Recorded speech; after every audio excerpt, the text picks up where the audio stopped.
5 वर्षीय पैदल यात्रा है, 5 वर्षीय पैदल यात्रा जो यात्रामा तपाईले चाहिँ गाडी पनि नचढ्ने हैन, अनि तपाईको बास बस्ने हैन, अनि सबै ठाउँका पर्यटक क्षेत्र घुम्ने। आज 56औं दिनमा चाहिँ महेन्द्रनगर कञ्चनपुरको दमदार बारीमा आउनु भएको छ हाम्रो यहाँ। अनि तपाईले घर छोड्नुको मुख्य कारण के थियो? अब चाहिँ तपाईको मुखबाट सुनौ। यस्तो छ, यो निकै महत्त्वपूर्ण कुरा गर्नुभयो। हामीले हाम्रा वीर पुर्खाहरूको इतिहासलाई चाहिँ नि सम्झिराखेका छौँ, हामीले त्यो कुरालाई चाहिँ नि भुल्नु हुँदैन भन्ने मलाई लागेको छ। साँच्चीकै हाम्रा लागि चाहिँ जसरी हाम्रा वीर पुर्खाहरूले योगदान गरे त्यो योगदान चाहिँ कसै न कसैले गर्नुपर्छ फेरि पनि भनेर चाहिँ मैले यो 5 वर्षसम्म घर पनि नजाने र 5 वर्षसम्म सवारी साधन पनि नचढ्ने, आफ्नो आँखाले आफ्नो खुट्टाले चाहिँ नेपाल चाहिँ भ्रमण गर्ने जो यो एउटा साहसिक कदम म चाल्दैछु।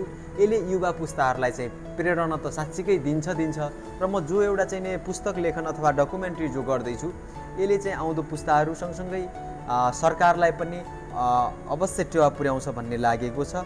म वीर पुर्खाहरूबाट प्रेरित भएँ र त्यसकारण यो यात्रा गर्न चाहिँ म तयार भएँ भन्नु न, यस्तो छ।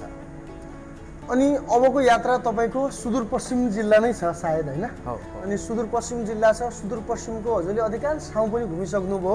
अब लगत्तै हामी भोलि छोडेर पर्सि हाम्रो महेन्द्रनगरमै रहेको झिलमिला ताल पनि घुम्दैछौँ। अनि हजुरले चाहिँ सबै ठाउँको डकुमेन्ट्री बनाइराख्नु भएको छ, एकदमै सबै क्याप्चर भइरहेको छ। अनि हजुरले यो के माध्यममा चाहिँ देखाइराख्नु भएको छ? हजुरले जसरी आजको, अनि म एउटा अर्को कुरा पनि जोड्छु यसैमा, यदि सरलाई चाहिँ है मदनजीलाई चाहिँ तपाईँले यो ब्याग यो झन्डा बोकेर कहीँ पनि देख्नुहुन्छ भने चाहिँ उहाँलाई चाहिँ एकदम तपाईँ उहाँलाई भेटिहाल्नु होला, उहाँसँग एकचोटि तपाईँ बसेर उहाँलाई सुझाव सल्लाह हाम्रो ठाउँ गाउँको चाहिँ बारेमा चाहिँ भनिहाल्नु होला। उहाँले चाहिँ एकदम भिडियो सिडियो पनि बनाउनुहुन्छ।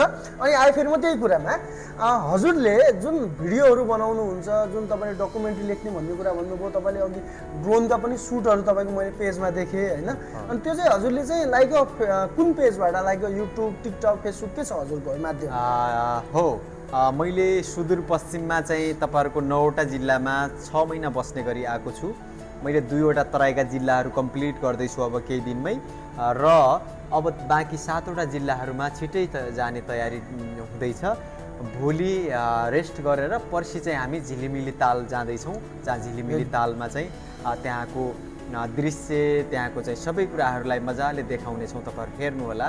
र मेरो महान जो यात्रा छ यो 5 वर्षीय यात्रा, यसको चाहिँ नि अहिले भिडियोहरू चाहिँ मदन केसी महान फेसबुक पेजबाट, मदन केसी युट्युब च्यानलबाट र मदन